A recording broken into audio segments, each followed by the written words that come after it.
faith, and college football.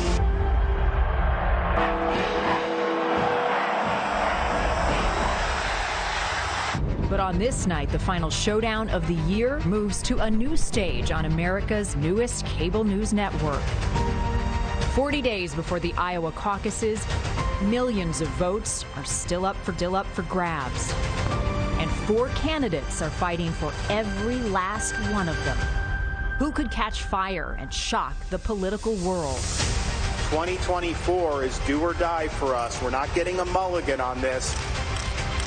Governor Ron DeSantis. We have to have a new generational leader. Former Ambassador Nikki Haley. You're either pro-American or you're anti-American. That is the choice we face. Vivek Ramaswamy. We deserve better character in the White House. Former Governor Chris Christie. Live on News Nation, news for all America. The lights are on. The field is set. It's game day in Alabama. And who knows what the tide will roll in.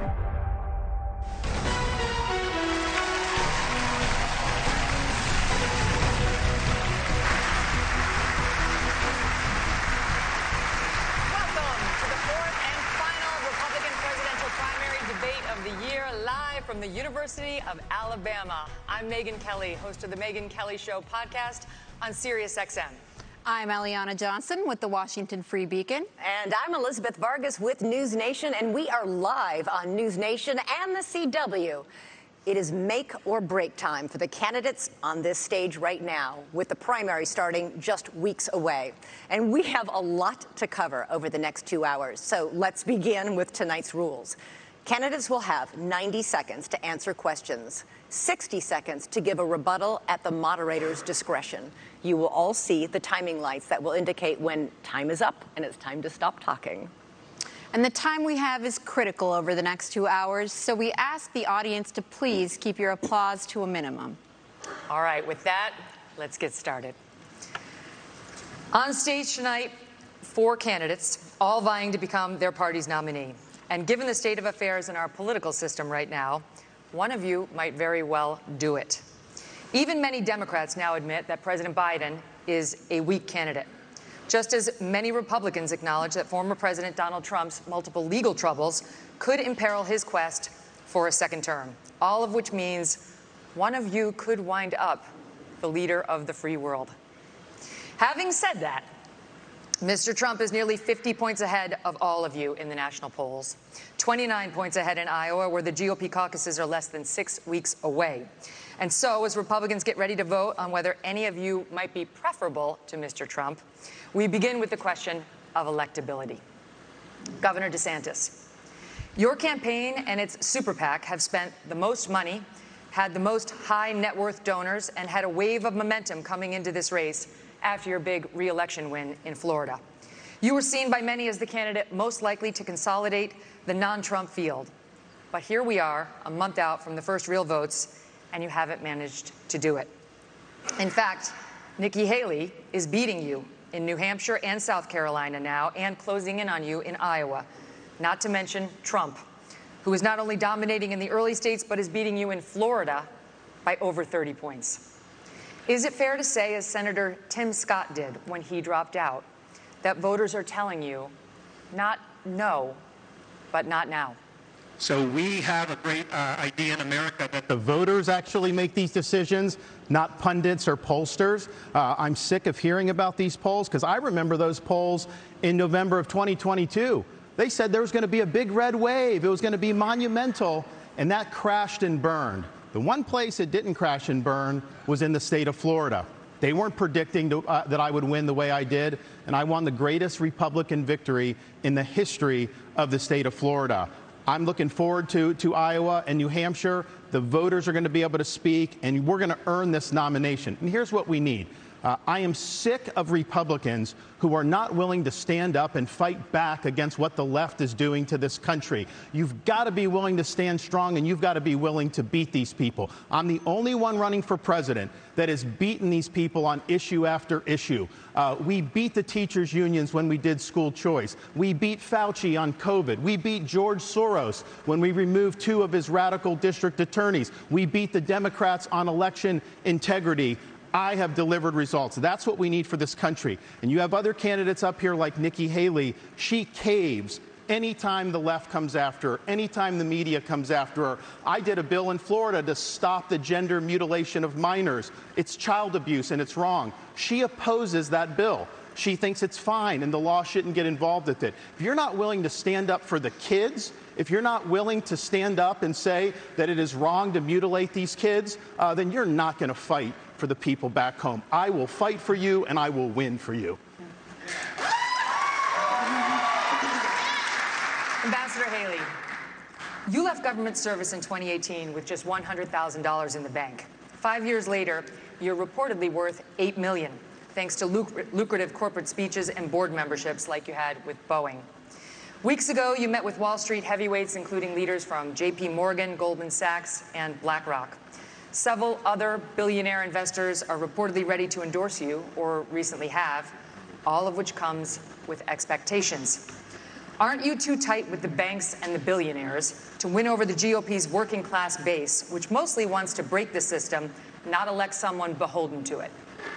Well, thank you. It's great to be here. You know, first I'll tell you, just to respond to Ron, he continues to lie about my record. I actually said his Don't Say Gay bill didn't go far enough because it only talked about gender until the 3rd grade. And I said it shouldn't be done at all, that's for parents to talk about. It shouldn't be talked about with schools. In reference to donors coming on board, look, we will take support from anybody we can take support from. But I have been a conservative fighter all my life. I was a Tea Party candidate when I became governor. We opposed every single corporate bailout we possibly could. We passed tort reform. We passed one of the toughest illegal immigration laws in the country. We passed pro-life bills. We moved in unemployment from 11% to 3%. We took on the unions, and we took on Obama when it came to the unions, the Syrian refugees, and everything in between. And so I've had a fight. And so as much as Ron says that, that's not true. But when it comes to these corporate people that want to suddenly support us, we'll take it. But I don't ask them what their policies are. They ask me what my policies are. And I tell them what it is. Sometimes they agree with me, sometimes they don't. Some don't like how tough I am on China. Some don't like the fact that I've signed pro-life bills. Some don't like the fact that I may oppose corporate bailouts. That doesn't matter. That's who I am. And that's why the most conservative grassroots group in the country, Americans for Prosperity, endorsed me last week. Well, because he didn't respond to the criticism. It wasn't about the Parents' Rights and Education bill. It was about prohibiting sex change operations on minors. They do puberty blockers. These are irreversible. Talk to Chloe Cole. She went through this. Now she's an adult. She's warning against it. She may never be able to have kids again. That is what Nikki Haley opposed. She said the law shouldn't get involved in that. And I just ask you, if you're somebody that's going to be the president of the United States and you can't stand up against child abuse, how are you going to be able to stand up for anything? That is the truth. We have it on video. I said that if you have to be 18 to get a tattoo, you should have to be 18 to have anything done to change your gender. You said the law should stay out of it. We're gonna get to this in more detail later. Let's finish with electability, but trust me, we're coming back to this issue. Mr. Ramaswamy, for months you campaigned as a unifier. Then you stood up at the first debate and attacked all of your competitors as bought and paid for. The second debate, you changed your tune, saying these are good people on this stage, admitting you can come across as a bit of a know-it-all and rejecting the practice of personal insults. By debate number 3, you called Nikki Haley corrupt, accused Ron DeSantis of wearing high heels, and told Ambassador Haley she should keep a closer eye on her daughter. Can you see how this has led some to conclude you are not, in fact, a unifier, and to question your authenticity?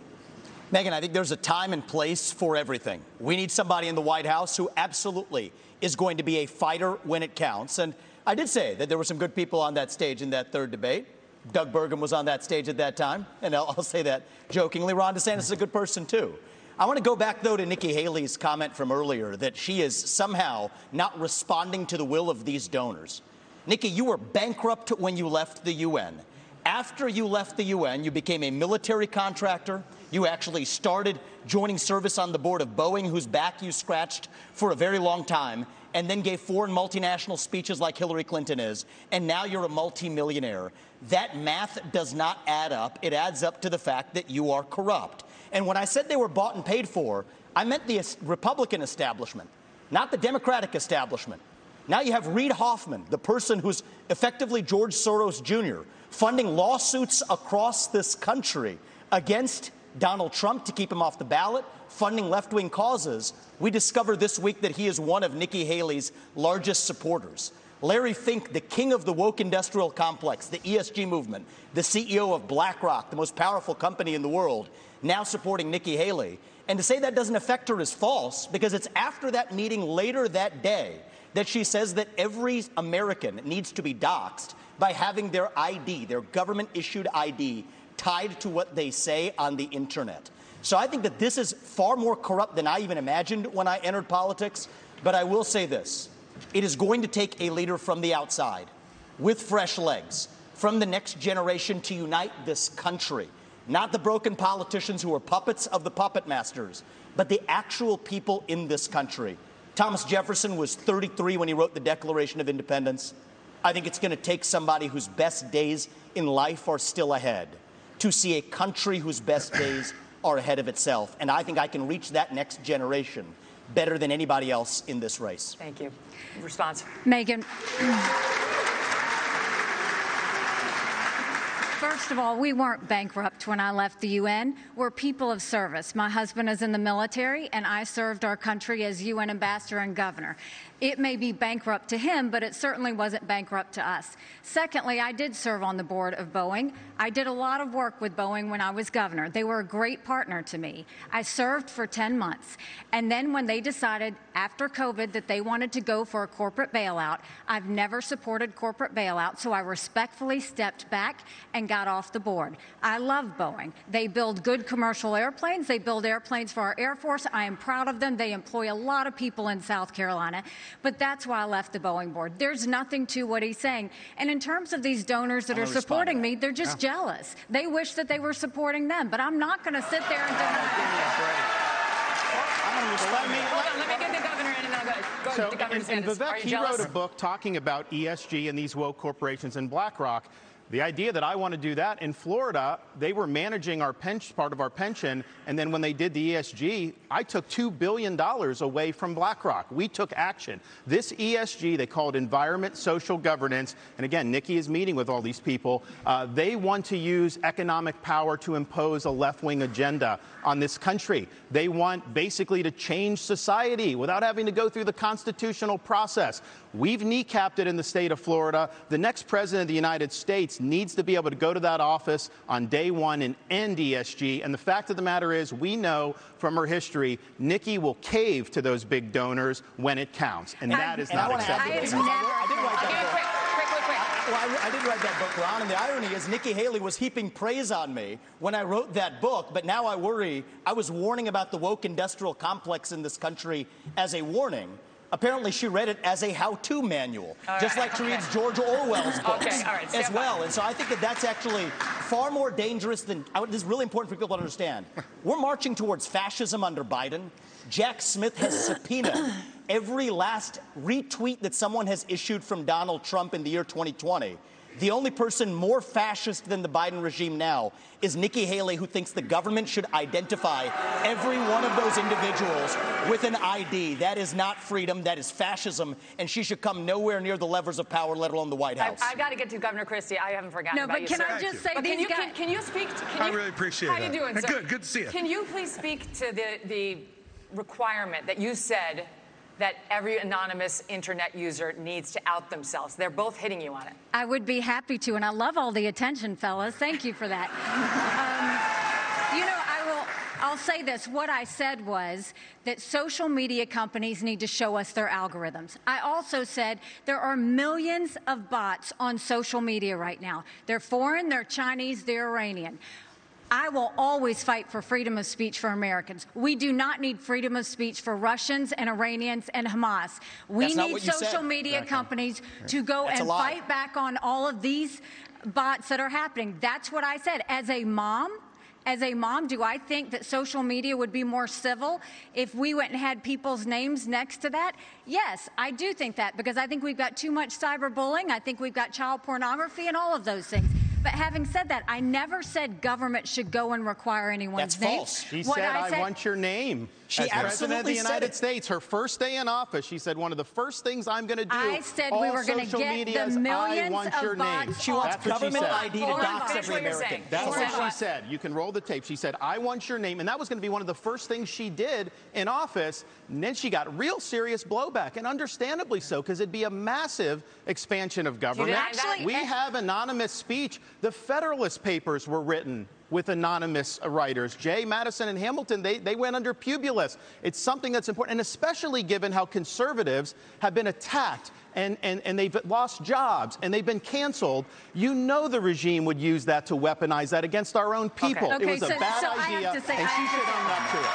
Come on, what are you doing here? 15 seconds, and then there is the governor, former governor of New Jersey. This cracks me up because Ron is so hypocritical, because he actually went and tried to push a law that would stop anonymous people from talking to the press, and went so far to say bloggers should have to register with the state if they're going to write about elected officials. It was in the check your newspaper. It was absolutely there. I have never said government should trample on your constitutional rights. You can come back to it later. This is more dangerous than the Democrats. You're lying. This section's over. Okay, Governor Christie. Really?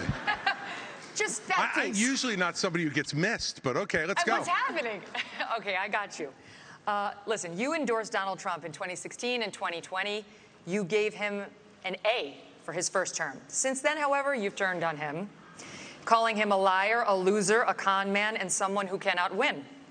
You've even said that you got into this race just to stop President Trump. His approval rating with Republicans is currently at 81%. Yours is at 25%. Your best state is New Hampshire, and even there, 2/3 of GOP voters say they would be angry and disappointed if you won. Respectfully, Governor, you have not stopped Mr. Trump, and voters may wonder how you could possibly become the nominee of a party that does not appear to like you very much. Yeah, well, look, Megyn, it's often very difficult to be the only person on the stage who's telling the truth, and the only person who is taking on what needs to be taken on. I look at my watch now. We're 17 minutes into this debate, and except for your little speech in the beginning, we've had these three acting as if the race is between the four of us. The fifth guy, who doesn't have the guts to show up and stand here, he's the one who, as you just put it, is way ahead in the polls. And yet, I've got these three guys who are all seemingly to compete with, Voldemort, he who shall not be named. They don't want to talk about it. The fact is that when you go and you say the truth about somebody who is a dictator, a bully, who has taken shots at everybody, whether they've given him great service or not over time, who dares to disagree with him, then I understand why these three are timid to say anything about it. Maybe it's because they have future aspirations. Maybe those future aspirations are now, or maybe they're 4 years from now. But the fact of the matter is the truth needs to be told. And for us to go 17 minutes without discussing the guy who has all those gaudy numbers you talked about is ridiculous. I'm in this race because the truth needs to be spoken. He is unfit. This is a guy who just said this past week that he wants to use the Department of Justice to go after his enemies when he gets in there. I mean, the fact of the matter is, he is unfit to be president, and there is no bigger issue in this race, Megyn, than Donald Trump, and those numbers prove it. Governor Christie, we will be addressing that issue of Donald Trump in just a moment, but I'd like to first get to some questions on Israel. Governor DeSantis, tonight as we speak, the war is back on in Gaza. Israeli tanks are on the move and have surrounded the home of the leader of Hamas. 8 Americans have been held hostage in the tunnels beneath Gaza for 60 days now. American troops and warships in the Middle East are under attack. How far would you go as president to secure the release of those 8 American hostages? And would it include sending American forces into combat? We have to look out for our people. When there are hostages, Commander-in-Chief, you have to do whatever you can to get them done. But the overall issue with this is this administration is trying to hobble Israel from being able to defend itself. They have a right to eliminate Hamas and win a total and complete victory so that they never have to deal with this again. Hamas wants nothing less than a second Holocaust. They would wipe off every single Jew off the map. They would destroy the state of Israel if we could. Joe Biden will say they support Israel, and then they do nothing but try to kneecap them every step of the way. You should not try to direct their war effort. We should work together with them so that they can bring Hamas to heel. Look, I served in Iraq back in the day. I'm the only one running for president that served in the military. I understand that part of the world. It's not the best part of the world. We do have troops there that Biden is leaving basically as sitting ducks.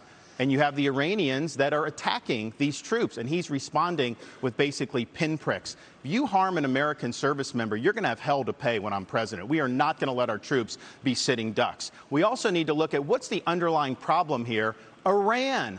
Biden is doing nothing to bring Iran to account. You got to turn the screws on them. Don't let them have any oil revenue. The money they get, they send to Hamas, they send to Hezbollah, and they foment jihad throughout the Middle East. So Biden has empowered Iran just like he's empowered other adversaries.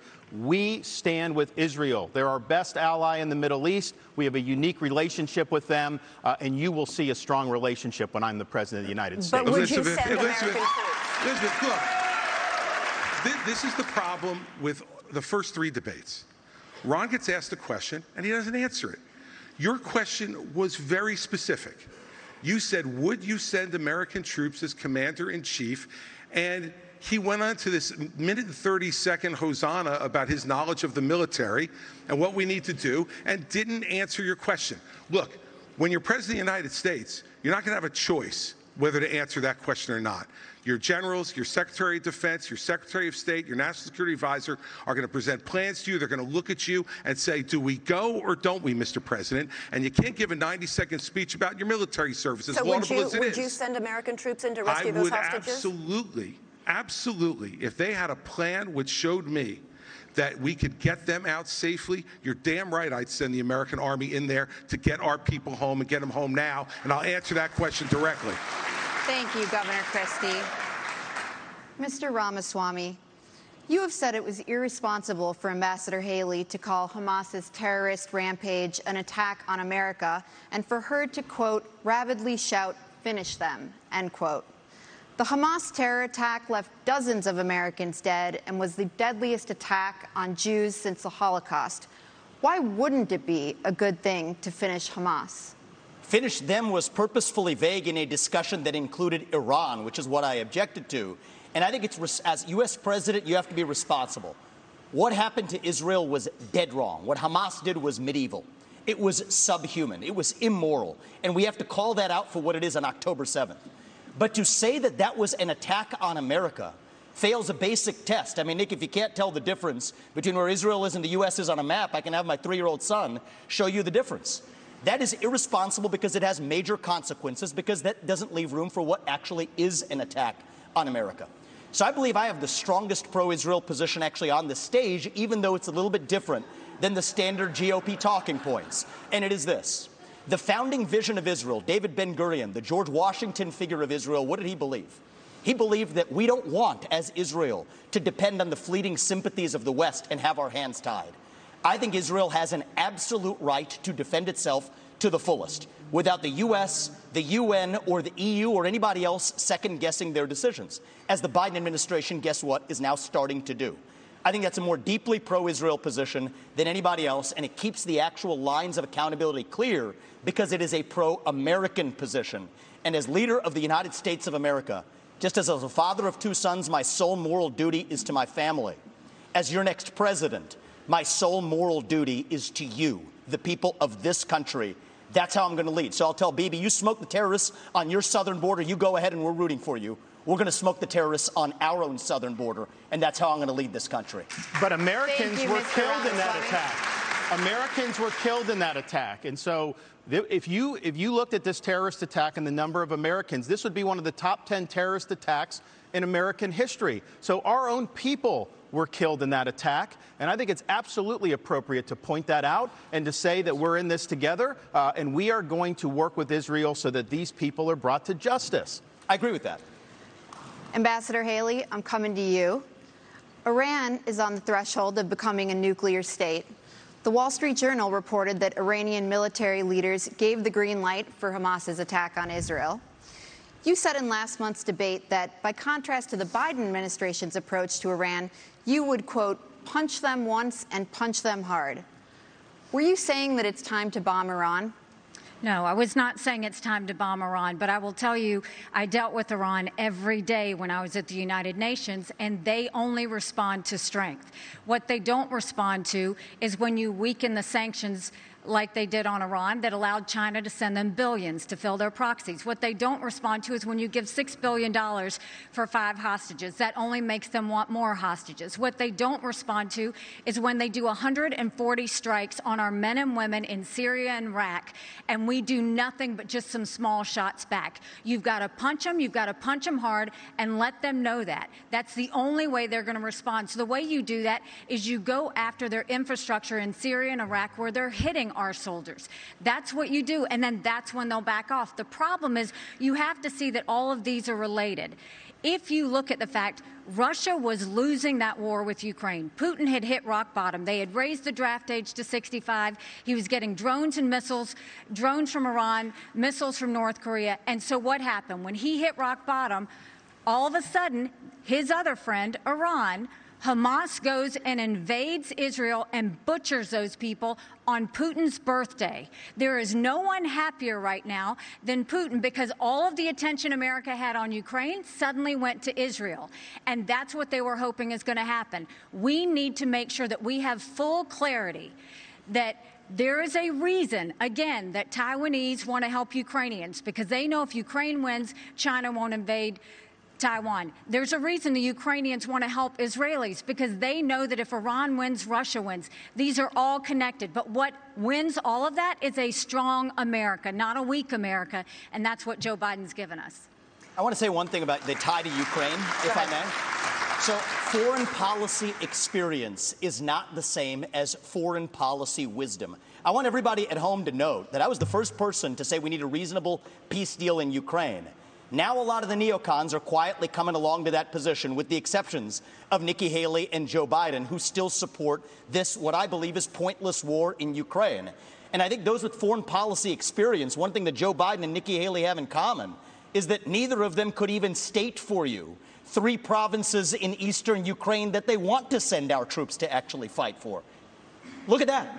This is what I want people to understand. These people have, I mean, she has no idea what the hell the names of those provinces are, but she wants to send our sons and daughters and our troops and our military equipment to go fight it.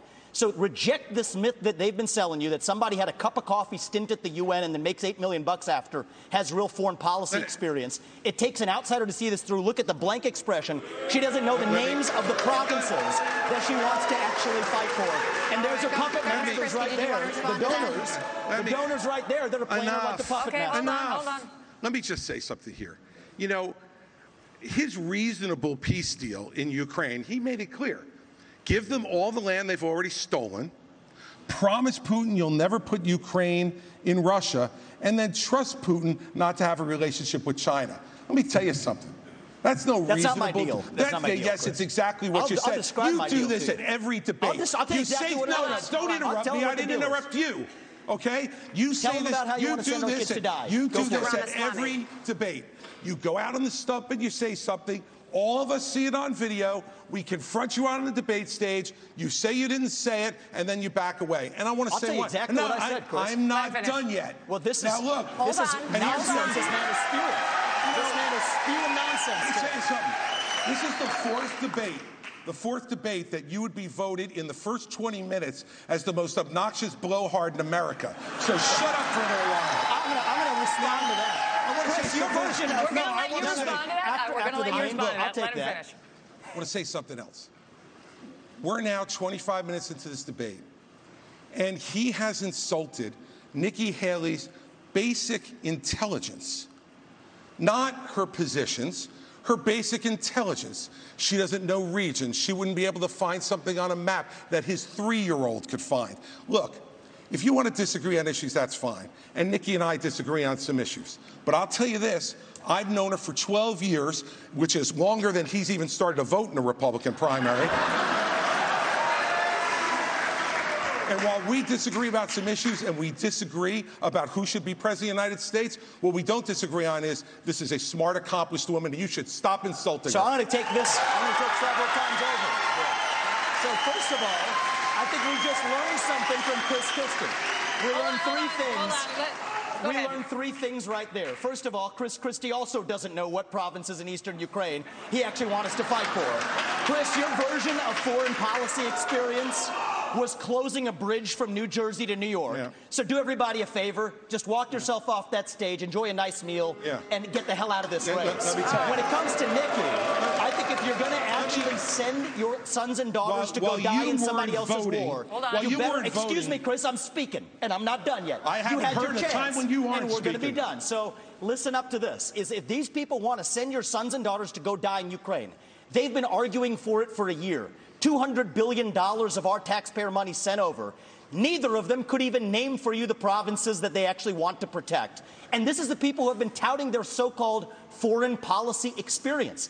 It is intellectual fraud. These people are lying to you, the same people who told you about weapons and mass destruction in Iraq. To justify that invasion, didn't know the first thing about it, yet they sent thousands of our sons and daughters to go die. The same people who told you the same in Afghanistan, where the Taliban is still in charge 20 years later. $7 trillion of our national debt due to these toxic neocons. You can put lipstick on a Dick Cheney, it is still a fascist neocon. Thank you, and you Mr. got to see that today. Thank you, Mr. It's Dick Cheney all over again in this party. Thank you, Mr. Ramaswamy. 15 seconds. Name the provinces. Neither of you could even name the first thing about Eastern Europe. I think we've had enough of this. And Crimea. Think about that. Let me just... It's actually, Crimea is the wrong answer. All right. The floor is Christie's. All right. Let me just say this. You know, this is the kind of thing where he talks about experience. You know, I was the U.S. attorney in New Jersey when the terrorist attacks were launched against the United States in 2001. I brought the first two cases in this country against terrorists who tried to attack us again. And I know about the threat of terrorism and bullying in this country and around the world. And at that time, he was learning about the provinces in Ukraine, sitting with his smart-ass mouth at Harvard. That's what was going on. And so the fact of the matter is, and back then he was a Democrat. So you know the fact is that all he knows how to do. Well, you're busy hugging Barack Obama. Thank you. All he knows how to do is insult good people who have committed their lives to public service, and not say anything that moves the ball down the field for the United States. Welcome back to the Republican primary debate live on News Nation from Tuscaloosa, Alabama. We are now going to go to the crisis on the southern border. Polls show immigration and the crisis are among the most pressing issues for Republican voters right now. Both the issue of migrants crossing illegally into our country and the separate issue of fentanyl being smuggled in mostly through legal ports of entry. All year, News Nation has been at the border documenting the crisis. In 2023 alone, Border Patrol encountered a record 2.4 million migrants. All four of you have talked tough. The question now is, how realistic is the talk? So, Governor DeSantis, I'd like to start with you. You have pledged to send the military to the southern border on day one of your administration with orders to shoot, quote, stone cold dead anyone illegally entering with a backpack that you believe contains fentanyl. Critics have called this a shoot first, ask questions later policy that would amount to extrajudicial killing. You are a former military lawyer. Why do you think this idea of yours would be legal? The drug cartels are invading our country, and they are killing our citizens by the tens of thousands every year. We had a situation in Florida. There was an 18-month-old baby that was crawling on the floor of an Airbnb rental. There was fentanyl residue on the carpet, and the baby died. Is this acceptable in this country? I know the elites in D.C., they don't care. They don't care that fentanyl's ravaging your community. They don't care that illegal aliens are ravaging our community and overwhelming our community. The commander-in-chief not only has a right, you have a responsibility to fight back against these people. And does that mean shooting first? It means you're going to categorize them as foreign terrorist organizations, and we will identify, just like we would anywhere. When I was in Iraq, the Al-Qaeda wasn't wearing a uniform. You'd see anyone walking down the street, they all had man dresses on. You didn't know if someone had a bomb, an IED attached or not. And so you had to make a judgment based on intelligence, based on positive identification. But we're going to be able to get the intelligence on these cartel people. And here's the thing.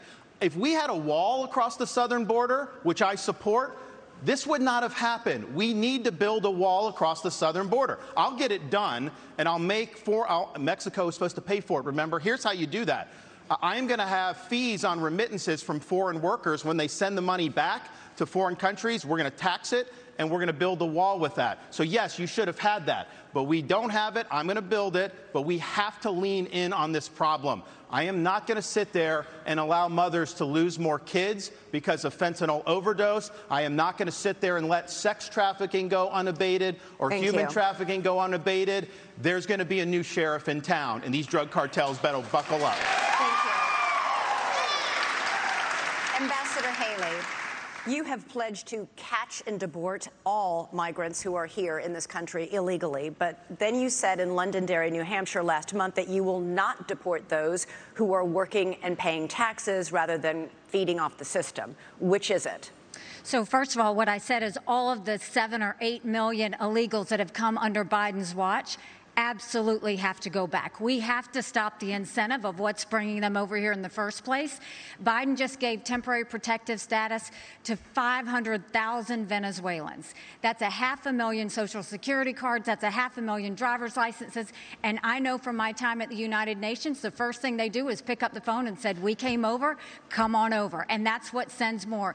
You have to go and deport these people so they know it can't happen again. For those that have been here longer than that, we've got to start seeing who is it, how long have they been here, have they been vetted, have they paid taxes, have they been working, and figure out who else is out there. But what I know is my parents came here legally. They put in the time, they put in the price.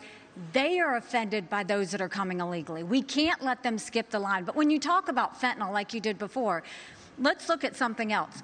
Yes, I think we should send special operations over and take out the cartels. I think we should do a remain in Mexico policy so they never step foot in U.S. soil in the first place. But look at where fentanyl came from. Let's go to the heart of the matter. It came from China. That's why we need to end all normal trade relations with China until they stop murdering Americans with fentanyl. I promise you, they need our economy. They will immediately stop that. But this is where Trump went wrong. Trump was good on trade, but that's all he was with China. Because here he allowed fentanyl to continue to come over.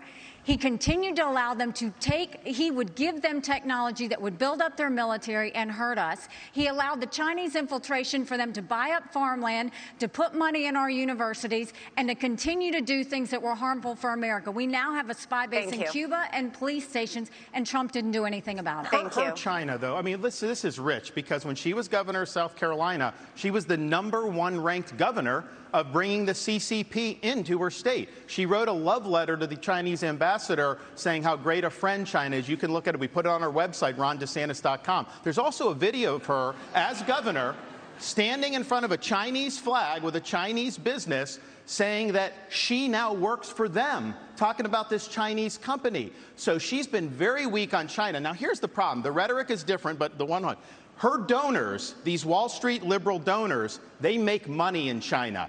They are not going to let her be tough on China, and she will cave to the donors. She will not stand up for you. 15 seconds, Ambassador. First of all, he's mad because those Wall Street donors used to support him, and now they support me. The second thing is, He has a company, a Chinese company, UGAS, that he just did a rally there last year. They have given you $340,000 in campaign donations between them and their employees. They are tied to the Communist Chinese Party. Jinko Solar is another one. They went and expanded. You gave $2 million in subsidies. I banned China from buying land in the state of Florida. The Department of Homeland... I ejected the Confucius Institute.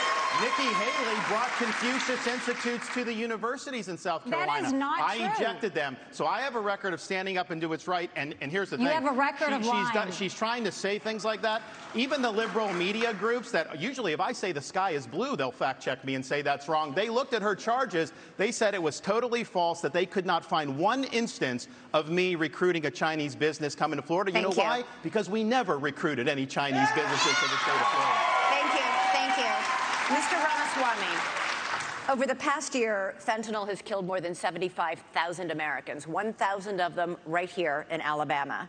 You have vowed to use the military to, quote, annihilate drug labs inside Mexico, something the president of Mexico said would be a hostile act.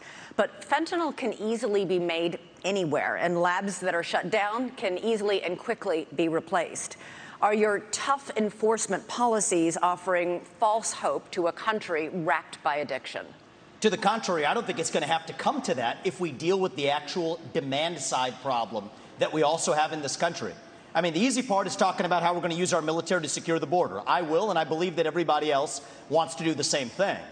But the harder part is dealing with the crisis of purpose and meaning, the mental health epidemic raging across this country like wildfire. And there's a reason why after the opioid crisis, you see fentanyl.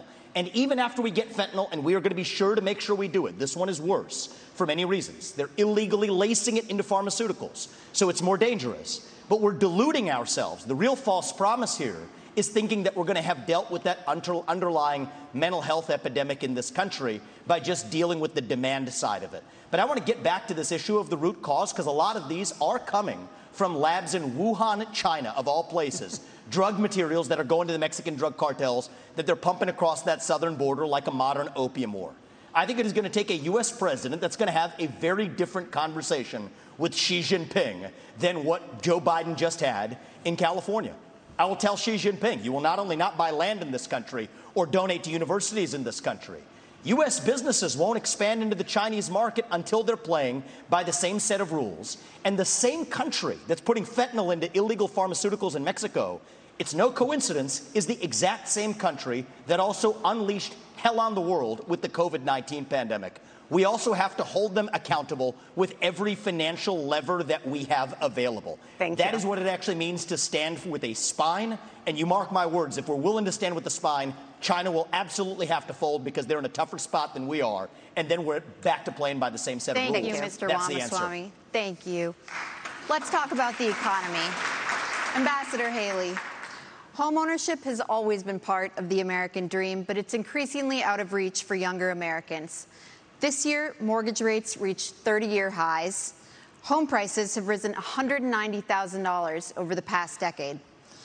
Is this the free market at work? Or should the federal government do something to make homes more affordable? Well, first of all, I mean, you're exactly right. My daughter just got married, and I saw how hard it was for her and her husband to buy a home. Right now, the average homeowner in America is 49 years old. You've got young people everywhere. That used to be the American dream, and now it's out of reach. But you look at what happened. You first of all look at what the Fed did. The Fed did a terrible job when they allowed all of that money to go through. You saw the Treasury bond rates go up. That affected mortgage rates, that affected automobile rates, that affected insurance rates. And so now we have a high interest rate. You've got a supply issue. Ask any builder. The supply issues have continued to be there. That's caused the rate to go up. And then you've got insurances that have gone up. And so what you have is a lot of younger people who, one, can't afford a home, but two, the banks aren't lending them any money. They've made the regulations so hard that they don't want to give loans on mortgages anymore. So what we have to do is we have to open it up. We have to, one, grow our economy so that people have more money in their pockets. We've got to look at the supply chain and make sure that we are funneling that so that builders don't have to sit there and go overseas to find things. And then we need to make sure that we really stop paying down this debt, make sure that we stop the borrowing, stop the spending. I'll veto any spending bill that doesn't take us back to pre-COVID levels, because our kids are not going to forgive us for all the spending that happened. And as much as everybody wants to talk about how Donald Trump had a good economy, $9 trillion in debt he did just in 4 years. And we're all paying the price of that, including those mortgage prices. We're going to come back to President Trump, I promise. Governor DeSantis, the latest News Nation Decision Desk poll found that inflation tops the worries of American voters. 61% say they're very concerned, and the working class is hardest hit. Economists say this was fueled by a glut of federal spending. The Biden administration has added $6 trillion to the national debt so far, but President Trump wasn't exactly a penny pincher. His administration added $7.8 trillion. Do Republicans, including President Trump, share the blame for inflation? And what concrete steps would President DeSantis take to help Americans make ends meet? The borrowing, printing, and spending of money was both parties in Washington, D.C. That's just a fact. These Republicans in Washington have spent. It's driven your prices higher, and it's driven your interest rates to the point where you can't afford. I met a young fella in Iowa. He had graduated college a couple years ago, and he's like, Governor, I don't have a chance. I'm gainfully employed. He's like, I have no chance to afford a home and start a family. That is taking the American dream away from people. So we're going to get the inflation down. We're going to get the interest rates down. We are going to reduce spending, and I will be willing to veto, and I vetoed a lot as governor of Florida, and we'll do that. We're also going to open up all of our domestic energy for production. Lower your gas prices, lower the price of fuel. That's going to help the economy. It also help jobs, and we'll do it. But, you know, another thing that's burdening young people are these student loans. Now, I don't support having a truck driver having to pay a student loan for someone that got a degree in gender studies. That is wrong. We should not have taxpayers do that. What I'm going to do, though, is I'm going to get to the root cause of the problem. These student loans are going to be backed by the universities because they need to have an incentive to produce gainful employment for people. They should not be indulging in ideological studies. They should be focusing on things that work. And we're going to take some of this money and we're going to move it to actual vocational training. In Florida, we doubled apprenticeships. We have more truck drivers. These are in-demand skills. Don't let anybody tell you that the only way you can be successful is through a 4-year brick and ivy degree. That's one way you can be. It's not the only way, and we're going to fix that problem in the United States of America. Mr. Ramaswamy, you've praised cryptocurrency like Bitcoin as an opt-out from our, quote, broken financial architecture, and you oppose efforts to regulate it. The head of the largest international crypto exchange just pleaded guilty to allowing his platform to launder money for terrorists, including Hamas. You say your cryptocurrency plan will, quote, ensure economic freedom for Americans, end quote. Won't it also ensure economic freedom for fraudsters, criminals, and terrorists? Look, fraudsters, criminals, and terrorists have been defrauding people for a long time. Our regulations need to catch up with the current moment. The fact that SBF was able to do what he did at FTX shows that whatever they have as the current framework isn't working. And I think it is nothing short of embarrassing that Gary Gensler, the current leader of the SEC, in front of Congress, could not even say whether Ethereum counted as a regulated security or not. And so I think that this is just another example of the administrative state gone too far. Here's the dirty little secret in American politics today. The people who we elect to run the government are not the ones who are even actually running the government. It is the bureaucrats in those three-letter agencies that are writing regulations that Congress never gave them the authority to write. And the good news is a U.S. president can absolutely fix that. That takes a U.S. president with a spine.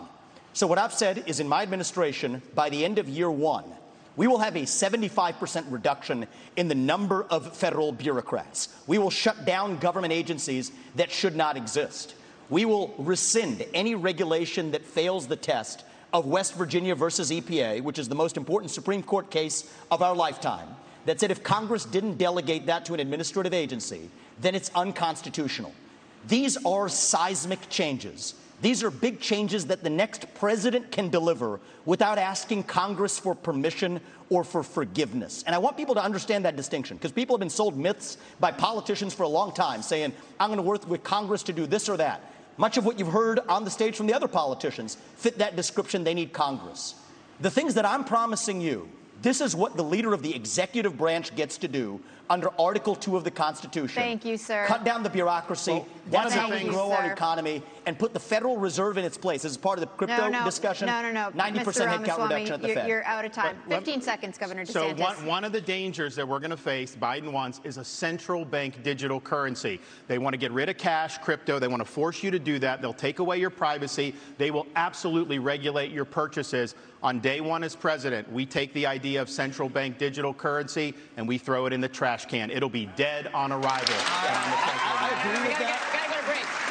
Gotta get a break. I have a whole second hour to get to. It's exciting. And when we come back, we got a big subject. Huge, you might even say. Donald Trump. Stay tuned.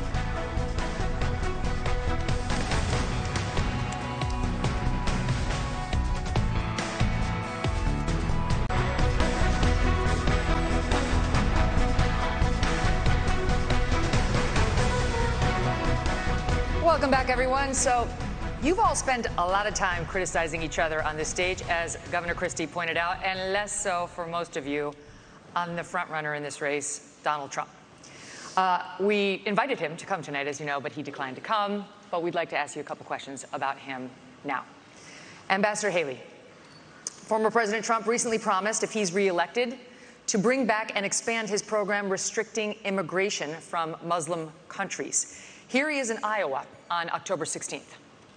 No longer will we allow dangerous lunatics, haters, bigots, and maniacs to get residency in our country. We're not going to let them stay here. If you empathize with radical Islamic terrorists and extremists, you're disqualified. You're just disqualified. Ambassador Haley, do you support President Trump's plan for ideological screening?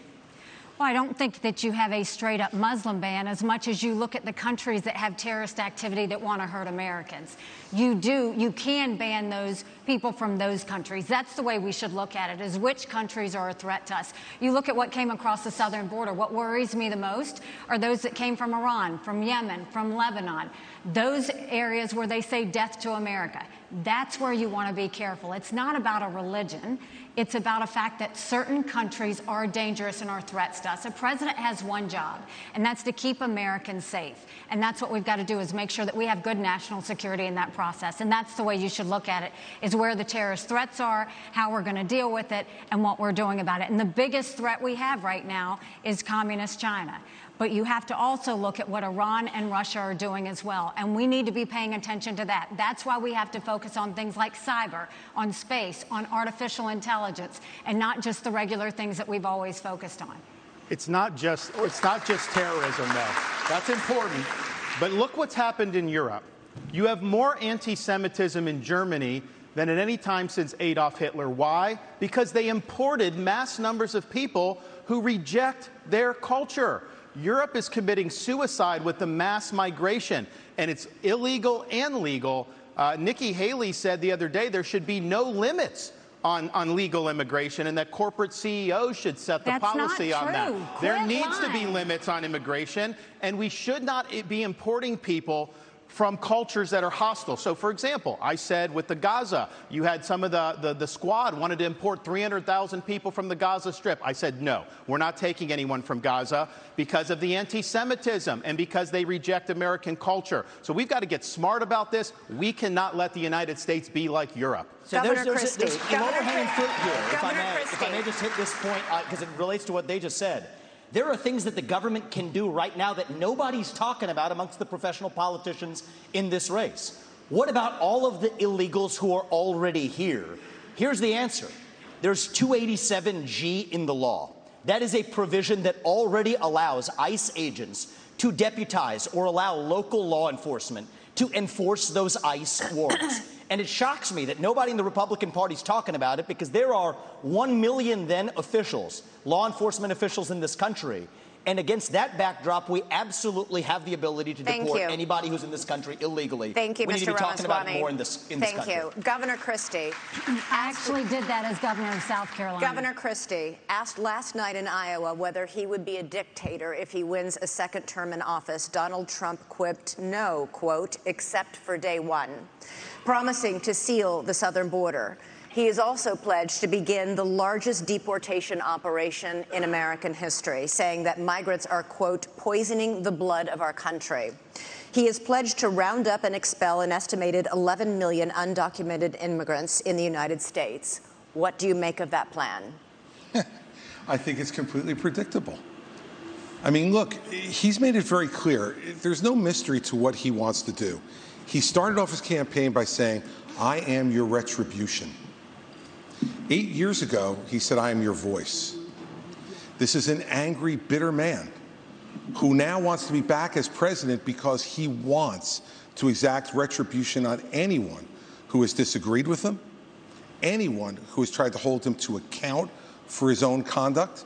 And every one of these policies that he's talking about are about pursuing a plan of retribution. And yet, at the first debate, my three colleagues on this stage, when asked if he would be convicted of federal felonies, would they still support him, raised their hand, looked into the camera, and let everybody know that they would still support him even if convicted of federal felonies. Federal felonies, by the way. Federal felonies which involve our election process, federal felonies which involve the most sensitive of our governmental secrets, federal felonies where he instructed others to commit crimes, folks who are now agreeing to go to jail because of what they did in his name. So do I think he was kidding when he said he was a dictator? All you have to do is look at the history. And that's why failing to speak out against him, making excuses for him, pretending that somehow he's a victim, empowers him. You want to know why those poll numbers are where they are? Because folks like these three guys on the stage make it seem like his conduct is acceptable. Let me make it clear. His conduct is unacceptable. He's unfit. And be careful of what you're going to get. If you ever got another Donald Trump term, he's letting you know, I am your retribution. He will only be, Elizabeth, he will only be his own retribution. He doesn't care for the American people. It's Donald Trump first. Thank you, Governor Christie. Governor DeSantis. Governor DeSantis. Thank you. Governor DeSantis. Donald Trump would be older on day one of his second presidency than Joe Biden was on day one of his first. You have said Trump is not the same man he was when he ran in 2016. Your campaign is running ads showing Trump confused. And you have said he has, quote, lost the zip on his fastball. You seem to be saying Donald Trump is no longer mentally fit to be president. Is that what you think? Look, he is showing Father Time is undefeated. The idea that we're going to put someone up there that's almost 80 and there's going to be no effects from that, we all know that that's not true. And so we have an opportunity to do a next generation of leaders and really be able to move this country forward. We also need a president that can serve 2 terms. I don't think Donald Trump, I think I don't think he'd be able to get elected. The Democrats want him to be the nominee. We see that. They are going to turn the screws the minute, if he got the nomination, but do you think he's mentally fit to be president? I think we need to have somebody younger. I think when you get up to 80, I don't think it's a job for that. But let me just respond to some of the things there. Look, the media is making a big deal about what he said about some of these comments. I would just remind people that is not how he governed. He didn't even fire Dr. Fauci. He didn't fire Christopher Wray. He didn't clean up the swamp. He said he was going to drain it. He did not drain it. He said he was going to build a wall and have Mexico pay for it. We don't have the wall. He did say in 2016 he'd have the largest deportation program in history. He deported less than Barack Obama did when Barack Obama was president. So some of these policies he ran on in 2016, I was cheering him on then, but he didn't deliver it. Here's what I can promise people. 100% of the things I promised as governor, I delivered on those promises. I beat the left time and time again, and that's what I'll do for you as president. We got to start winning again as a party. Yes, win the election, but we've got to start getting these issues. I will go in and wreak havoc on this bureaucracy. You will see people fired, and we are going to bring a reckoning for how this government handled COVID-19. Here's what irritates Now, Chris, you've had your chance to wax eloquent on Donald Trump. You've been doing it all this whole race. Why doesn't he just answer the question? The question was very direct. Is he fit to be president or isn't he? The rest of the speech is interesting, but completely non-responsive. And if we were in a courtroom, they'd strike the answer and say, Governor DeSantis. No, they you're wouldn't. Smart, They would say that you're a smart they would man. argue that no, they would. No, they wouldn't. They would Chris. strike the answer no, they wouldn't. because you're not answering you it. Just is he don't fit? like. You is have he your. fit? You have no. your thing. Is he you fit have or your isn't he? thing. No, I don't have my thing. We don't. He's the thing. Is we he do fit not or want isn't to he? do someone You're talking that's about him being 80 years old. It doesn't mean Ron, that somebody is he couldn't fit? get elected. That's up to the people. Governor DeSantis, let Ron, is he him finish. fit or isn't he? Governor DeSantis, let him finish. Ron, Okay. is he I think fit? we have an opportunity to do somebody who is in the prime of their life. Yes. We don't have to No worry talking about all this stuff with Stop. confidence. We can get it done, and we'll do it. I'm going to come to you. Finish. Look, Father Time is undefeated. I don't know how he would score on a test, but I know this. We have an opportunity to nominate someone and elect someone for 2 terms who's going to be spitting nails on day 1 and for 8 years So deliver you think he's big fit? result. We should think. not nominate somebody He won't answer. who's almost 80 years old. Okay. He's afraid to answer. No, I'm not. You have to either you're afraid or you're not listening. No, it's not. There's a simple you don't question. want to hear the Is he answer. fit? Because Is you he have fit? the Hey, nobody can hear this. I No get one can that. hear you. They can't hear you. You finish, and Look, then you get it back. All right. Look, I'm a simple guy, okay? I hear the question, and I answer it. Is he fit or isn't he? I'll concede you're fit, Ron. You're a new generation. You're 44 years old. I wish I was still 44 years old, okay? 45. So, well, congratulations. I'd still take 45. Is he fit or isn't he? And this is the problem with my 3 colleagues. They're afraid to offend. And let me tell you something. If you're afraid to offend Donald Trump, then what are you going to do when you sit across from President Xi, you sit across from the Ayatollah, you sit across from Putin? You have to be willing to offend with the truth and answer the question. Fit or unfit? Okay, listen. Fit or unfit? I promised Ron DeSantis a minute and not a full minute. I've got a second. It is not about offending. You can weigh in and then we're moving on. It's about pointing out, do you want to elect somebody who will be older than Biden was when he went in 2021? I don't think he's as bad as Biden was at all, but I do think that over a 4-year period, it is not a job for somebody that's pushing 80. We need somebody that's younger. We need somebody that's going to be able to go in there and clean house on day 1 and do it for 2 terms. And I'll be able to do Here's my that. issue with all 3 of my other colleagues on this debate stage, is all 3 of them have been licking Donald Trump's boots for years for money and endorsements. Ron DeSantis, you've been a great governor, but you would have never been one without actually begging Donald Trump for that endorsement. And you attacked him in your book a year ago. Same thing with Chris Christie as a lobbyist, begging them for COVID money for his special interests in New Jersey, prepping him for the debates last time around. These people are now Monday morning quarterbacking some decision he made. I think the real enemy is not Donald Trump. It's not even Joe Biden. It is the deep state that at least Donald Trump attempted to take on. And if you want somebody who's going to speak truth to power, then vote for somebody who's going to speak the truth to you.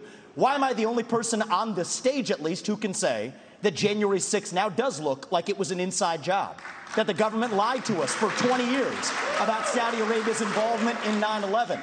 That the Great Replacement theory is not some grand right-wing conspiracy theory, but a basic statement of the Democratic Party's platform?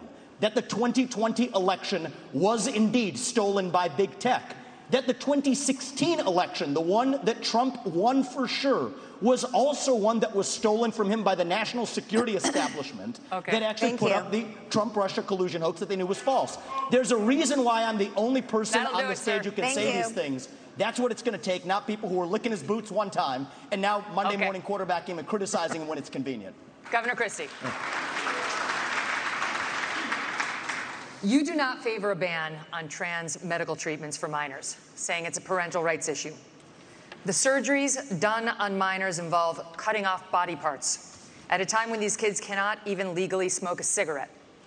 Kids who go from puberty blockers to cross-sex hormones are at a much greater likelihood of winding up sterile. How is it that you think a parent should be able to okay these surgeries, never mind the sterilization of a child? And aren't you way too out of step on this issue to be the Republican nominee? No, I'm not. Because Republicans believe in less government, not more. In less involvement with government, not more in government involvement in people's lives. And you know what, Megan? I trust parents. And we're out there saying that we should empower parents in education. We should empower parents to make more decisions about where their kids go to school. I agree. We should empower parents to be teaching the values that they believe in their homes without the government telling them what those values should be. And yet we want to take other parental rights away. I'm sorry. As a father of 4, I believe there is no one who loves my children more than me. There's no one who loves my children more than my wife. There's no one who cares more about their success and health in life than we do. Not some government bureaucrat, not some. You look at these jokers down in Congress. It takes them 3 weeks to pick a speaker, and up until 2 days ago, they couldn't promote somebody in the military in the United States Senate who earned their new rank. And we're going to put my children's health and my decisions in their hands for them to make those decisions, for Joe Biden to make those decisions, for me and for my wife. Let me just say this. This is not something I favor. I think it's a very, very dangerous thing to do. But that's my opinion as a parent, Megyn. And I get to make the decisions about my children, not anybody else. And every parent out there who's watching tonight, you start to turn over just a little bit of this authority, the authority they're going to take from you next, you're not going to like. I'll stand up for parents each and every time. So there are laws banning smoking or drinking by a certain age. Let me tell you something. Yep. I have a follow-up question for him, and you guys are going to get to weigh in. Okay? Here's my follow-up question. You talk about parental rights. Let's talk about them. When you were governor in 2017, you signed a law that required new guidelines for schools dealing with transgender students. Those guidelines required schools to accept a child's preferred gender identity, even if the minor's parents objected. Not true. And it said that there is no duty for schools to notify parents if their son or daughter changes their gender identity, allowing this serious issue to remain a secret between the school and a child. How is any of that pro-parental rights? By the way, that's simply not true. You're doing what you accuse me of, Chris. It is absolutely true. That's simply not true. That's simply not true. That law was put into effect in 2018 and regulated in 2018 after I was out of office, Megyn. No, we did not, Megyn. We did not issue those guidelines, and you're wrong about that. Simply wrong. I have stood up each and every time. So I think if this is one issue that's disqualifying, it's this one.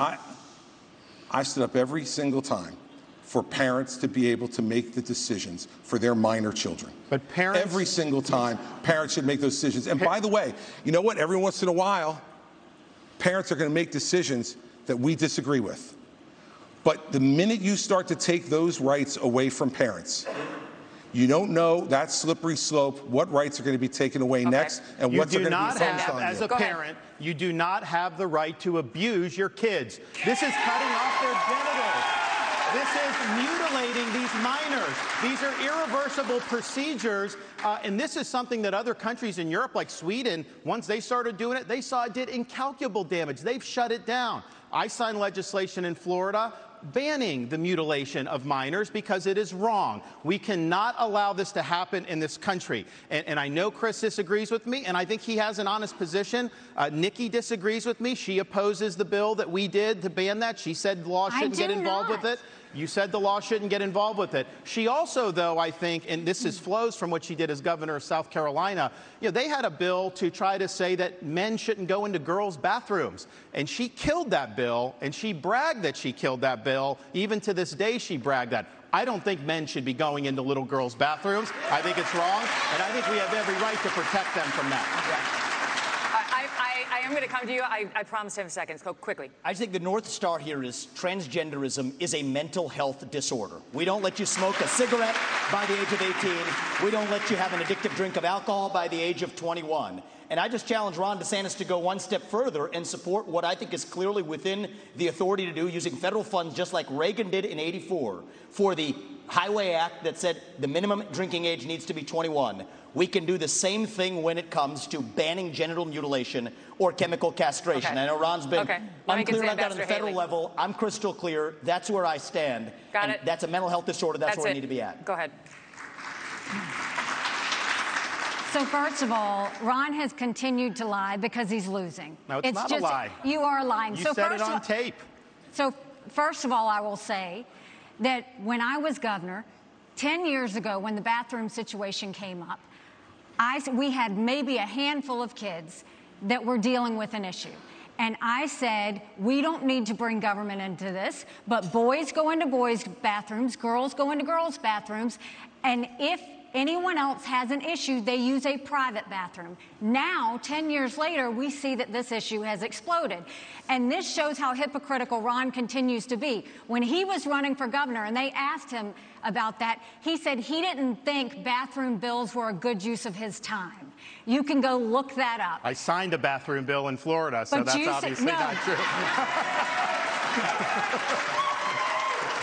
So the idea that you would say that I was against that. You didn't. You killed it. I signed it. I stood up for little girls. You didn't do it. And there was this going on. I was actually just in South Carolina. Some of the legislators told me at the time there were boys going into the girls. That's the whole reason why they did it. No. And so they say when she does that explanation that that doesn't hold water. And this is the upstate of South Carolina. Ron, I signed the bill. I protected the girls. Do you know South Carolinians? She did not do it. Do you know South Carolinians? Because South Carolinians, no. You are not going to talk about my state like that, because I will tell you for a fact, South Carolinians never allowed that to happen, and we did not have that issue at the time. What I have always said is boys go into a boys' bathroom, girls go into a girls' bathroom. But hold on one second. I also say that biological boys shouldn't be playing in girls' sports, and I will do everything I can to stop that, because it's the women's issue of our time. This is legislation to protect women's sports. I actually get this stuff done. You got it. Thank you, guys. We're going to move on. Mr. Ramaswamy, when discussing your Hindu faith in September, you seemed to take a shot at Ambassador Haley, who is also Indian American and who converted to Christianity as an adult. You said, an easy thing for me to do, being a politician, is to shorten my name, profess to be a Christian, and then run. Make Vivek Vicky or whatever, end quote. Are you questioning Nikki Haley's Christian convictions? And why has your campaign made a point of referring to Ambassador Haley by her given first name, Nimarata, even though she's gone by Nikki for her whole life? Well, my whole deal is if Nikki Haley, of all people, should know how to pronounce my name correctly, the rest of the news media can learn it. My deal is I'll call her Nikki when she can say my own name right. That's our little fun side bet there. Here's what I will say is deeper. I don't question her faith, but I question her authenticity. And I think that's deeper here. We were just talking about the trans issue. This is a symptom of a deeper cancer in American life, identity politics. This new religion that says your race, your gender, and your sexuality are your identity. It is anti-American. It is meritocratic. It's anti-meritocratic, and it is dividing this country to a breaking point. And I've spoken about this to the left. My books are all about this. I've preached this to the left, but it's even worse when Republicans try to play the same game. We're talking about that trans issue. And Nikki Haley's campaign launch video sounded like a woke Dylan Mulvaney Bud Light ad talking about how she would kick in heels. At the first debate, she said that only a woman can get this job done. That's what she said. After the third debate, when I criticized Ronna McDaniel after 5 failed years of leadership of this party and criticized Nikki for her corrupt foreign dealings as a military contractor, she said that I have a woman problem. Nikki, I don't have a woman problem. You have a corruption problem. And I think that that's what people need to know. Nikki is corrupt. This is a woman who will send your kids to die so she can buy a bigger house. This is the problem. Using identity politics more effectively than Kamala Harris is a form of intellectual fraud. And it actually needs to end. There's our donor puppet masters wielding their puppet right up here tonight. This is how this game is played. The puppet masters put up their puppet, and I reject the use of identity politics in this party. It has been a cancer coming from the left, and I'm sick and tired of the double standards. The people of this country are too. Having 2 X chromosomes does not immunize you from criticism. Thank you, sir. Thank you. Governor Haley, would you like to respond? No. It's not worth my time to respond to him. You have been using identity politics at every step. She knows it's true, and that's why she's actually fighting from it. Sir, we're not going to give you a response to the question that was to you. Okay, we got to move on to this. Now, by arrangement with the Republican National Committee, we've got 2 questions for you about the Justice Department and our election system. Here's Tom Fitton with Judicial Watch. Governor Christie, this one's for you. President Trump and many of his supporters claim federal law enforcement agencies have abused his civil rights for the last 8 years by, among other things, spying on him and now prosecuting him while having treated Hillary Clinton and Joe Biden with kid gloves. A recent Gallup poll shows that Americans think more highly of the U.S. Postal Service than they do the FBI or Justice Department. What would you do as president to restore the faith of the American people in these agencies? Well, first off, I'm the only person on this stage who's actually done a job in the Department of Justice. I was the U.S. Attorney in New Jersey, in the 5th largest office in this country, appointed by President Bush on September 10th, 2001. And it was an extraordinary time in this country to be on the front lines of fighting the greatest attack against our country since Pearl Harbor. And I'm proud of the 7 years I spent in the Justice Department. And one of the reasons I am is because I had an Attorney General when I came in named John Ashcroft. And John Ashcroft stood up and told each and every one of us our job was to do one thing, to make sure justice was done every day, regardless of partisanship, regardless of gender or race or any other consideration. And that's what we did for 7 years. And at a time when our country was at its greatest moment of danger in the last 40 years, we did exactly that, and there was not another domestic terrorist attack on this soil. So what I would do as president, having had that experience, and the only one who's had that experience, is to pick an attorney general who will absolutely do the same thing that John Ashcroft did, to pick U.S. attorneys who will only care about making sure that justice is done without regard to any other consideration but the facts that are presented and whether someone is guilty beyond a reasonable doubt and the government can prove it. We have had attorneys general like Eric Holder and Loretta Lynch and Jeff Sessions and now our current attorney general who have not met that standard. And the only way you restore people's faith in the justice system is to put someone like that in charge of the Justice Department, and then as president, to get the hell out of the way on anything that involves criminal investigations. If a president's involved in trying to do something and put their thumb on the scale, as Donald Trump says he will do, that makes people much less likely to believe our justice system can be fair. Thank you. Thank you. Governor DeSantis, this next one's for you. Back to Tom Fitton. Many Republicans are concerned about the legitimacy of elections. A federal judge just ruled that Pennsylvania must count undated mail-in ballots, and unlike Alabama, many states still don't require any identification to vote. What should states do now to increase election integrity and voter confidence for the 2024 election? Well, Tom, thanks for the question. Thanks for what you guys do at Judicial Watch. It's really, really important. There's a lot of corruption in this government. You guys are doing a great job. What you should do for election integrity is do what we did in Florida. 20 years ago, Florida and elections was a joke. Everybody would laugh at it. I came in, I removed a couple supervisors from South Florida. We require voter ID universal, no Zuckerbucks, no mass mail balloting, and no ballot harvesting. We even have an agency that prosecutes people for violating election laws. The result of that, in both 2020 and 2022, we counted millions and millions of votes on election night, produced the results, it was transparent, and everybody was happy. That is not happening throughout this country. But let me tell you this as the nominee. I think it's important. Not every state's where we need it to be. There is ballot harvesting in places like Nevada, all these places. I am not going to fight with one hand tied behind my back. I'm going to have organizations in all the swing states. If they're harvesting, we're harvesting. If they're Zuckerbucks, we're Zuckerbucks. We are going to exploit whatever the rules are. I favor changing the rules to be like Florida and some of the other states that have done a good job. But until then, we have to do that. And then just on the Justice Department and FBI. I mean, I remember being, in Iraq working with FBI on the ground and being, and then I was a special assistant. I used to have such a high regard for these agencies. What they did to Donald Trump with the Russia collusion was one of the biggest abuses of power in the history of our country. These agencies need to be cleaned out. With me, you'll have a new FBI director on day one. We're going to clear out the DOJ, the IRS, all these places.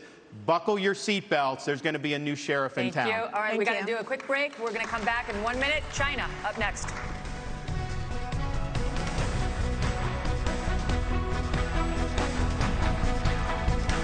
Welcome back to the final GOP presidential primary debate of 2023.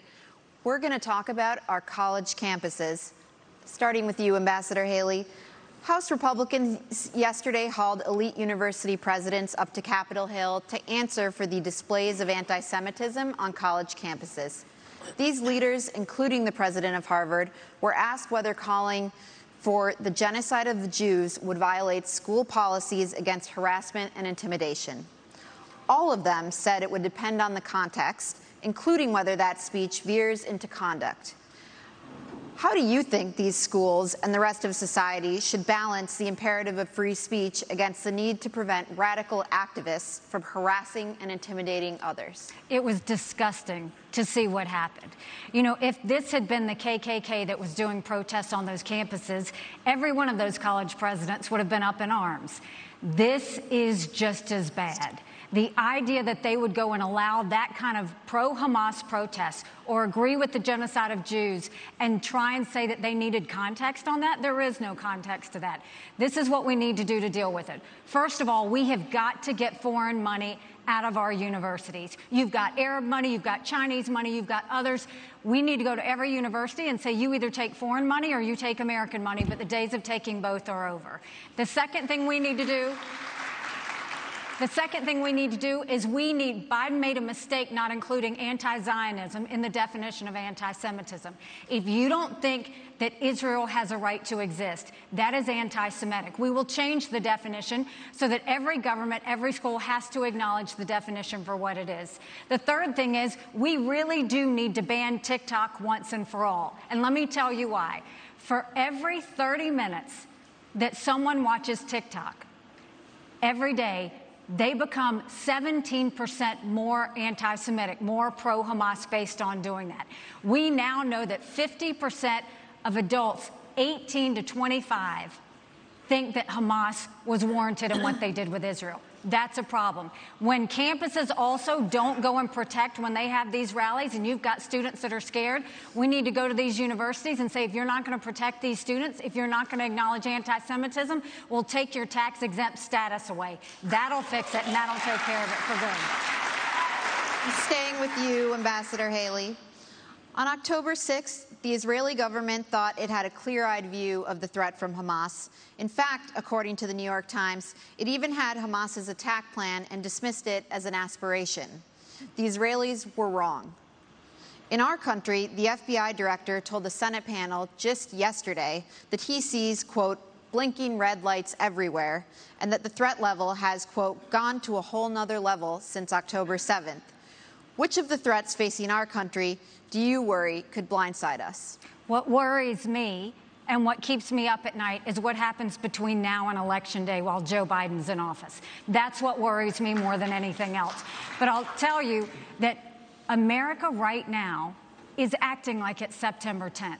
We better remember what September 12th felt like, because it only takes one. And whether you're looking at open borders that are allowing people to come in, Iran knows the easiest way to get to America is through the southern border, and we're not doing anything to stop it. We've got to get the foreign infiltration out of our country, whether it's in our schools, whether it's on our social media, whether it's we need to stop all foreign lobbying that's happening to members of Congress, and we need to start securing America again. Until we do that, we are going to be at threat. We've got to look at Iran, China, and Russia want to destroy the West.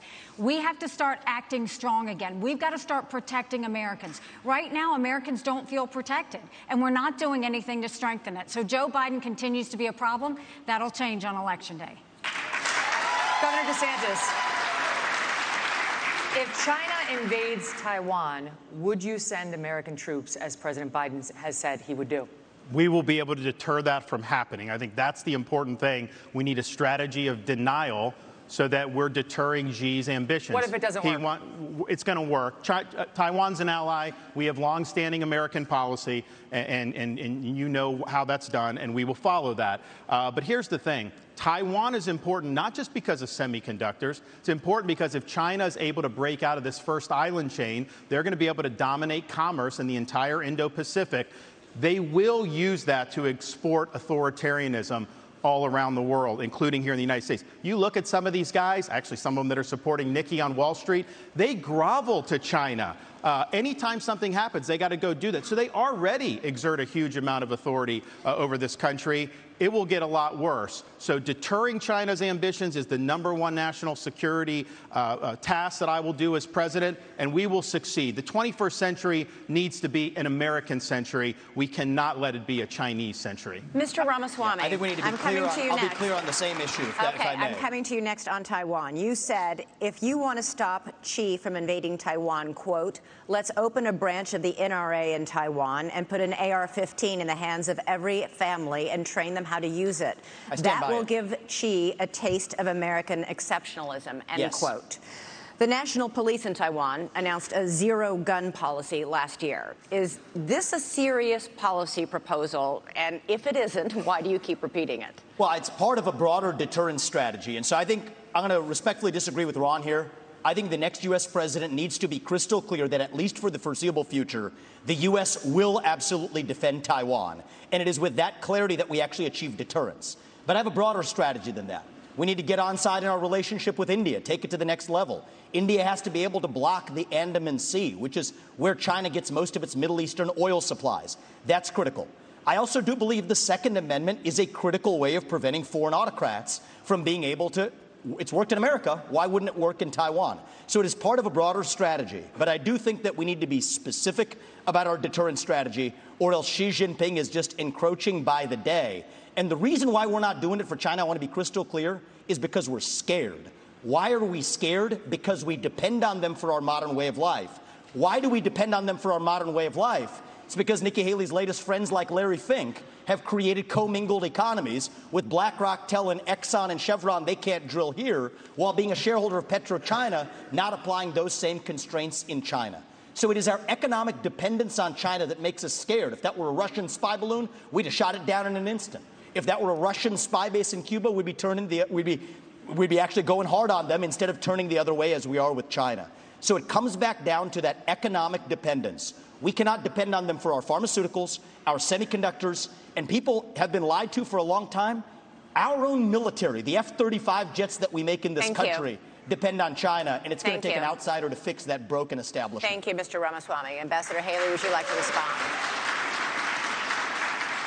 I mean, when it comes to China and Taiwan, the one way that we keep China from going into Taiwan is, one, make sure that we win in Ukraine, that we protect our friends, but also let China know that they'll be hell to pay if they go into Taiwan. They need to know that there is going to be a force that's going to go against them. And they need to know it's not just going to be the United States. That is why we need to build our partnerships with India, with South Korea, with Japan, with the Philippines, with Australia. We need to start pulling that alliance together. And the first way we do that is we need to make sure that on day one we look at the fact, if China pulled the rug out from under us tomorrow, would we be ready? Think about what happened during COVID.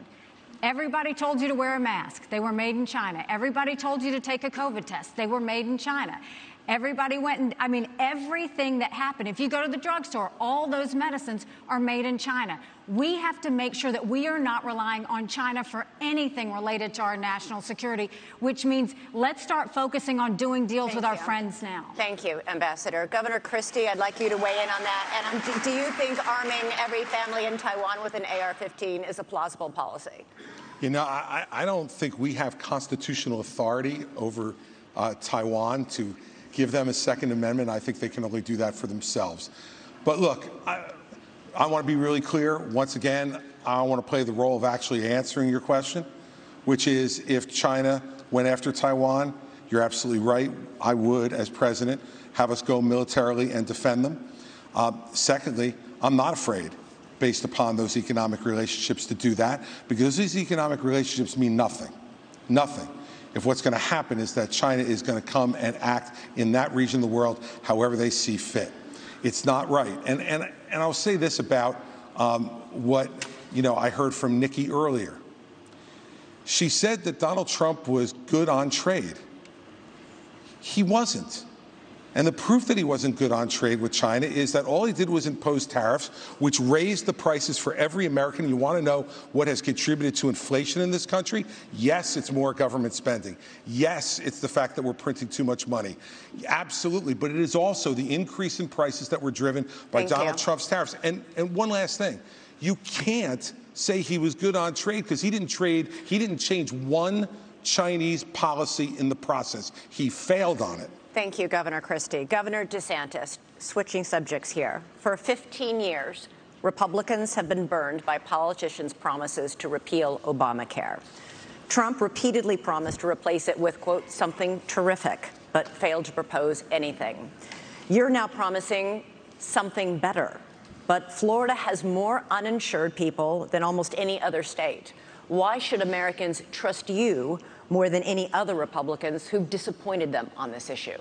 Well, I think we have millions of Americans who do not have access to affordable health care. And it's not just getting some type of card and Medicaid, because a lot of times they don't even get access to doctors. Do you actually get access to care? The other thing is we have millions and millions of people who don't have access to good doctors and good hospitals. Florida did not expand Obamacare. I think the states that did that, I think, are struggling financially. So that, yes, we declined to do that, and I don't think that that was the right policy to do. But we are going to go after the cost. You're paying too much for everything. We've actually addressed this in Florida in some ways, but you need price transparency. You need to hold the pharmaceuticals accountable. You need to hold big insurance and big government accountable, and we're going to get that done. I think it's very, very important economically. I think it's very, very important for the country that we get that done. Go ahead. Yeah, so I actually wanted to, this is a very personal issue to our family. I wanted to take actually a minute to recognize my wife who's here today. Badass surgeon. She did a bunch of cases with cancer survivors earlier today, flew here to be tonight. We'll be back at 7 a.m. in Columbus, Ohio tomorrow, taking care of those patients in the OR. And on the front lines of people who have actually not swallowed for years. And here's what's something that's awful that's happening in our healthcare system. They'll pay for anything like feeding tubes, doctors to be pill pushers, but for the procedures that can actually make these patients better, we have a broken healthcare system that doesn't pay for it. My wife, Apoorva, in many cases, does not get paid for those procedures. She does them anyway because it's the right thing to do. But that does not work system-wide. So here's the answer. We don't have a healthcare system in this country. We have a sick care system. We need to start having diverse insurance options in a competitive marketplace that cover actual health, preventative medicine, diet, exercise, lifestyle, and otherwise. And here's how we deliver that. End the antitrust exemptions for health insurance companies. That's where the competitive marketplace begins. That's crony capitalism, and that's the answer. Okay, through Operation Warp Speed, the Trump administration and private industry developed a COVID vaccine in record time. The program protected the drug companies from virtually all lawsuits over vaccine injuries. The government has a program to compensate for such harm, but critics say it is a black hole of bureaucracy. 12,000 claims filed, 10% decided, only 8 payouts so far, in a forum with no right to counsel, no hearings, no appeals. Mr. Trump says he's very proud of Warp Speed. Should he be? Well, this question specifically on liability goes back to actually Reagan. And Reagan is a president who I admire. Many of us do. I think that reviving that spirit is in many ways going to be good for this country in so many ways. But one of the areas where he erred was this special form of lobbying to say that one kind of manufacturer, a vaccine manufacturer, cannot be sued for their product liability. So I have pledged, it is part of my legislative agenda, we will repeal that, just like we will repeal every other form of crony capitalism. People who have been harmed by those vaccines deserve accountability. They cannot be forgotten Americans. And I think one of the top lessons we learned from that COVID pandemic is that free speech in this country is most important in those alleged times of emergency. If we had been allowed to openly debate the merits of those vaccines, they would have been never mandated in the way that they were. And in general, I don't think that we should want capitalism and democracy to share the same bed anymore. It's time for a clean divorce. Let companies be companies, but I don't like the crony capitalism. This dates back a long time in both parties. And I think that we need to end the lobbying. And I personally believe that if you have been working in the government, you should not lobby that government for 10 years. If you have been a government elected official doing deals with companies, be they Boeing or be they pharmaceutical companies, you should not join the board of that company for 10 years after. The former chairman of the FDA, the leader commissioner of the FDA, ended up on the board of Pfizer. Nikki Haley did deals with Boeing, ends up on the board of Boeing. I don't care if it's a Republican or a Democrat. We need some basic principles that end the corruption in government. That's how we got the health insurance exemptions. That's how we got the pharmaceutical product liability exemptions. Thank you. We end the corruption. We need We need a reckoning for what this government did during COVID-19. That includes the mRNA shots. They put it out. It was experimental. People wanted it. Then the government started trying to mandate it, to say you don't have a right to put food on your table if you don't take an mRNA shot that was under emergency use. They tried to take nurses away. Now, in Florida, we blocked that. We provided protections for everybody so that they wouldn't lose their job. You also have the FDA approving an mRNA shot for 6-month-old babies. There was no data to support that. They're doing it because Big Pharma will make money. So I'm going to go in there, CDC, NIH, FDA. We're going to clean house. There's going to be a reckoning because right now nobody's been held accountable for any of the damage. And they're going to try to do it again. When I'm president, this will never happen to our country ever again. Thank you, Governor DeSantis. And we will be right back in just a few moments for our closing statements from our 4 candidates at the Republican primary debate.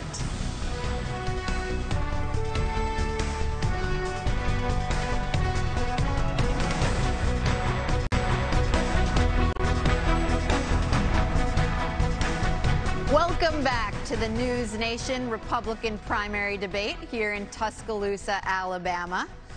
We're going to do one final question before closing statements, and we want to get you all in, so we're going to give you 45 seconds for this last one. Governor Christie, we're going to start with you. Which former president would you draw inspiration from for your own presidency, and why? I would draw inspiration from Ronald Reagan.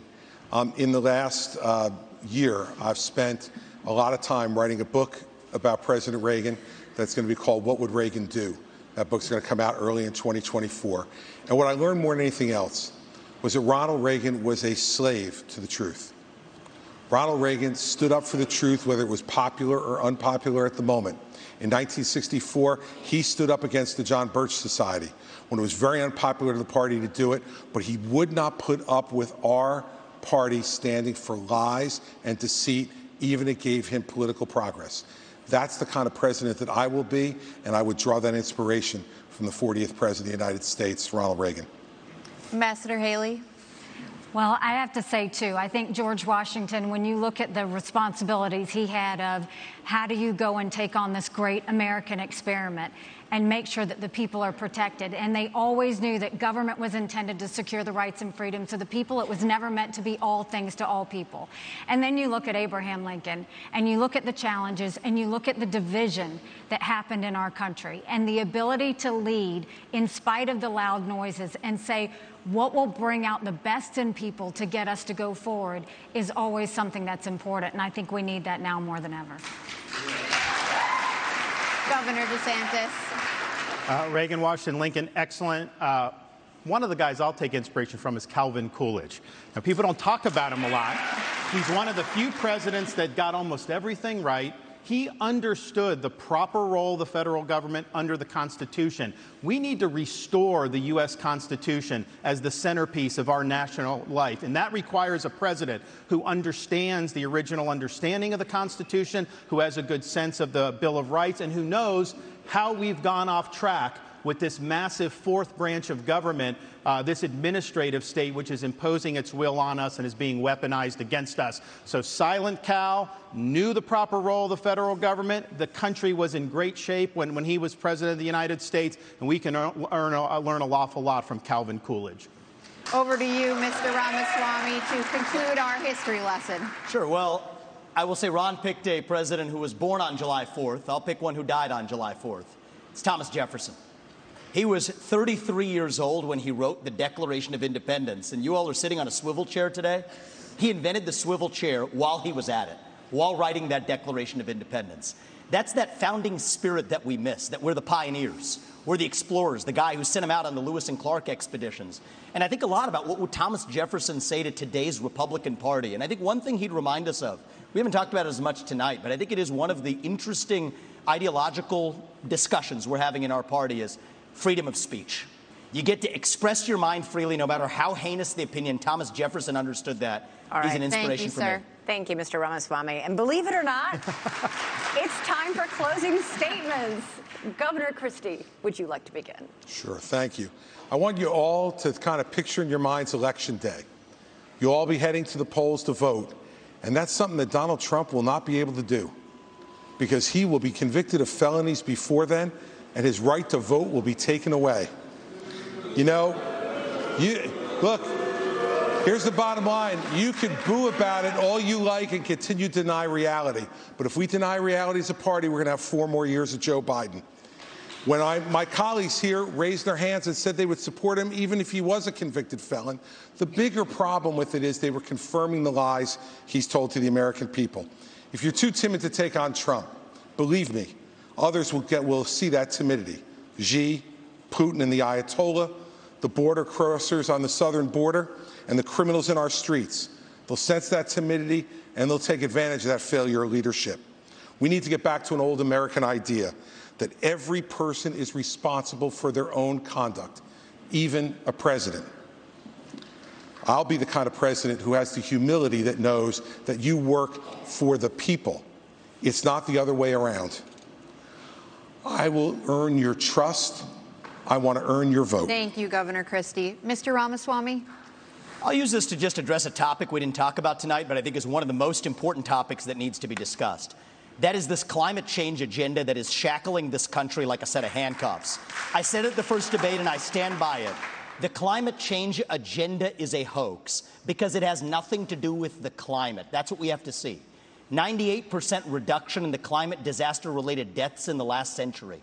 8 times as many people are going to die of cold temperatures this year than warm ones. Yet against that backdrop, there's an issue coming up in Iowa. It's core to Iowa farmers. I met Kim Junker, Kathy Stockdale, and other farmers who are about to have a carbon capture pipeline built across their land using eminent domain to do it.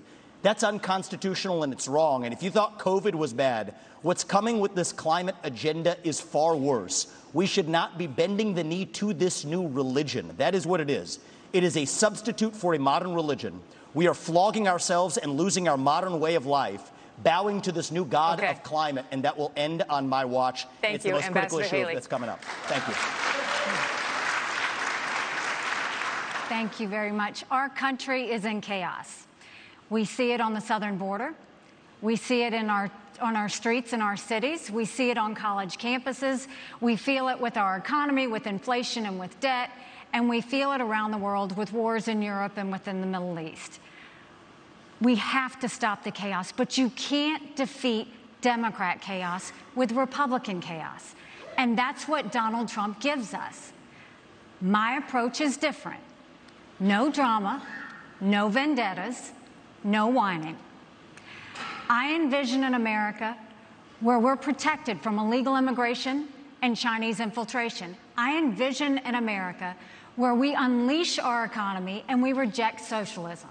But more importantly, I envision an America where we rediscover our national purpose and our pride. Thank you. I crush Joe Biden in the polls. And if you give me this chance, we will crush him in November and take our country back. Governor. Go to Thank you, Ambassador Haley. Governor DeSantis.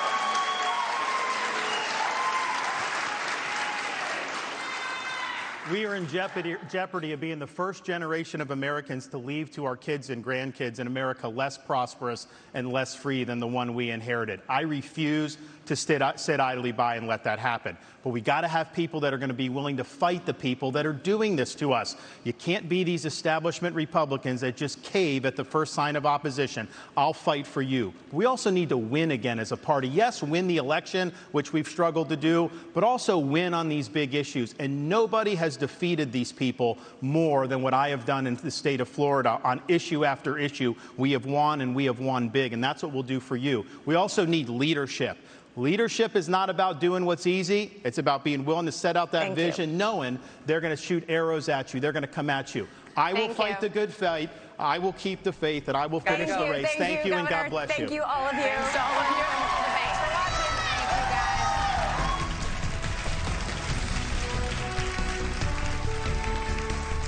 Thanks so much for watching. Go to joinnn.com to find News Nation on your television provider. And don't forget to click the red subscribe button below to get more of News Nation's fact-driven, unbiased coverage.